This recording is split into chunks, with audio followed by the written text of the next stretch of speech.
This week on Down to Earth, the unlikely troops saving Uganda's chimpanzees. Former poachers now hunt the hunters. I feel now guilty because of what I was doing. I was doing illegal things.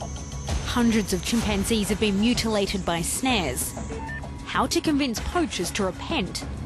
Offer them an attractive deal. The approach we used, come up with an alternative rather than telling them stop. Not everyone is convinced. Certain hunters refuse to surrender. When people pressure me to stop hunting, it's like they want to kill my family.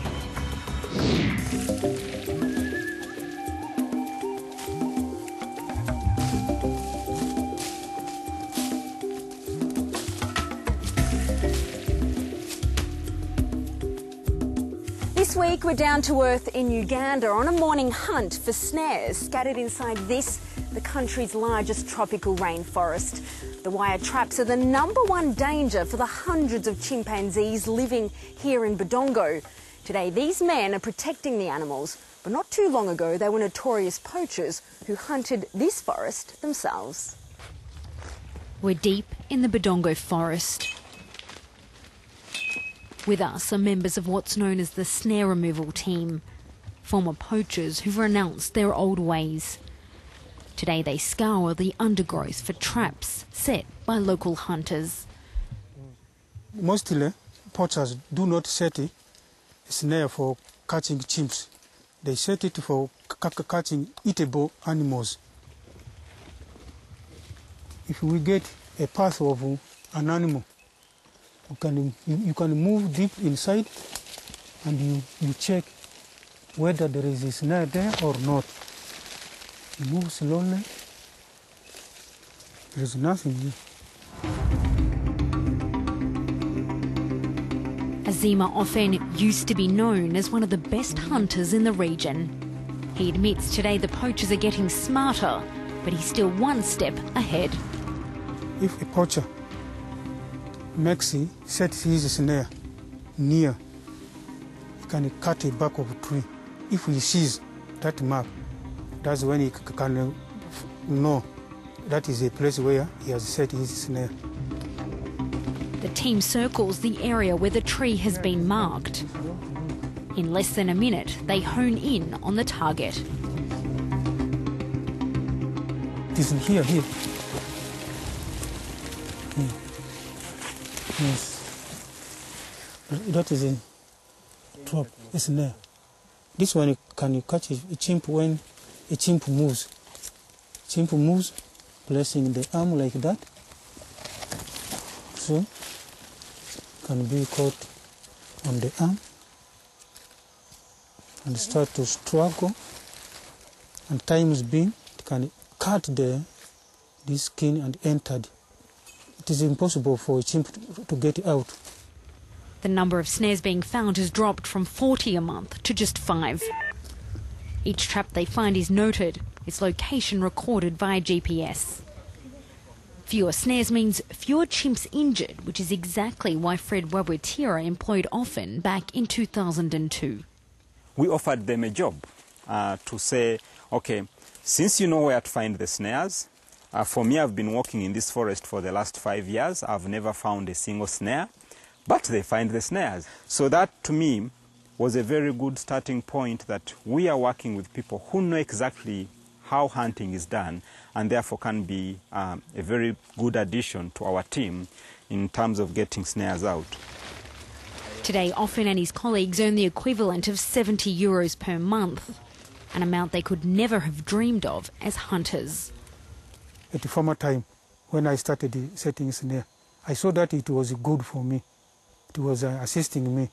And after all, a time when I come and realize it is very bad. I feel now guilty because of what I was doing.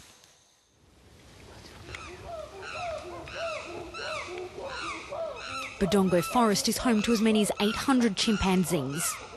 1 out of every 4 in this Sonso community has been scarred by the snares. There are some chimps in Budongo here which are injured because of snares. Some arms were caught by the snare, and in fact they are suffering very much. This video shows the immediate aftermath of a chimpanzee caught in a snare.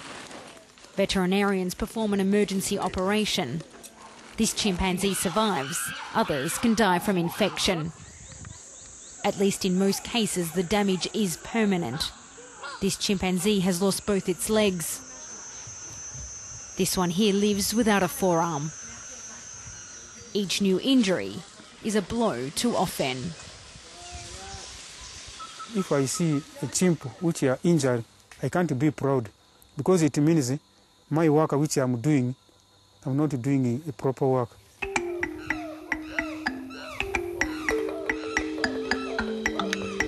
Efforts to protect the chimpanzees are coordinated here at the Budongo Conservation Field Station, a research base nestled in the heart of the forest. So this is the store where we keep all the snares that we recover from the forest, or the snares that are surrendered by the ex-hunters. These could be possibly over 5,000 that we have in there. Many of these are actually clutch cables from motorcycles, and these hunters actually pay money to buy the raw material, and losing that money after investing into it, it's a huge loss to the hunters. Hunters are normally the poorest members of their community. Each snare costs them around 20 cents, a substantial investment given most live on less than €1 per day. So why are the people hunting here in Budongo? Hunting is something that many of them don't want to do, but they are forced into doing it. Majority do hunt for just home consumption. They just want a little bit of meat for their families. But it must be difficult to convince someone to stop hunting when it's their only source of meat. Convincing them to stop without saying this is an alternative, we thought it's not a good option. I also wouldn't feel good if you're telling me stop and you don't understand why I'm doing it. You're not providing an alternative. So that's the approach we used. Come up with an alternative rather than telling them stop. Here in the remote villages of Uganda's northwest, Fred and his team did in fact find that alternative. Yes, goats. The team at Budongo offered former poachers 2 goats each in exchange for a written promise to stop hunting for good. Here in the village of Karnege, the idea worked. 23 men came forward, vowed to put down their snares, and today their goats are thriving. This morning, all of the villagers are gathering their goats in the one place. Vets from Budongo have arrived, offering treatment. Here they protect the herd from diseases which can devastate the population. But if the goats are kept healthy, they can provide an ongoing source of income. The goats will multiply and produce more goats, so they can sell those and can eat some of them. Then they will have enough money. They'll have some money to support their families. So when you treat the goats will grow faster. They'll have more meat, and in the long run they will be happy because they'll have money that they were looking for in the forest, hopefully. Before, the villagers fed themselves on bushmeat, wild antelopes, pigs or even baboons they'd caught in the forest. We were hunting in the forest severely, seriously.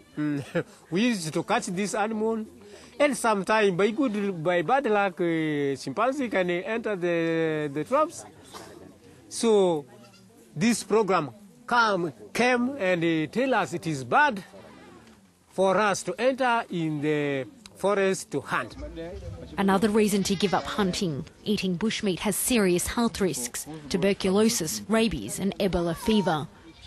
If only one person got Ebola here, it means that all of us would get a problem. So that is why we always want to eat healthy animals, so that we can all stay healthy. Across the region, more than 100 poachers have surrendered their snares. But certain villagers are refusing to join the program, like Felix, who's been hunting for 10 years. He agrees to show us his snares, as well as his preferred technique. This is known as the neck method. If the animals come and enter with their neck, it traps them and it dies like this. Felix's neighbours have accepted the goats. They criticise his obstinance, but he's not willing to give up hunting, even at the risk of 7 years in jail. When people pressure me to stop hunting, it's like they want to kill my family. It's true. I don't want to be part of the goats project. I would prefer money instead, so I can start my own business that doesn't involve looking after the goats. I have no land to keep my goats. It's true, goats may not be enough to save Budongo's chimpanzees. That's why the next phase of the program will look at offering villagers micro-loans to create their own small businesses. An alternative that will keep man out of the forest and chimpanzees at peace within it.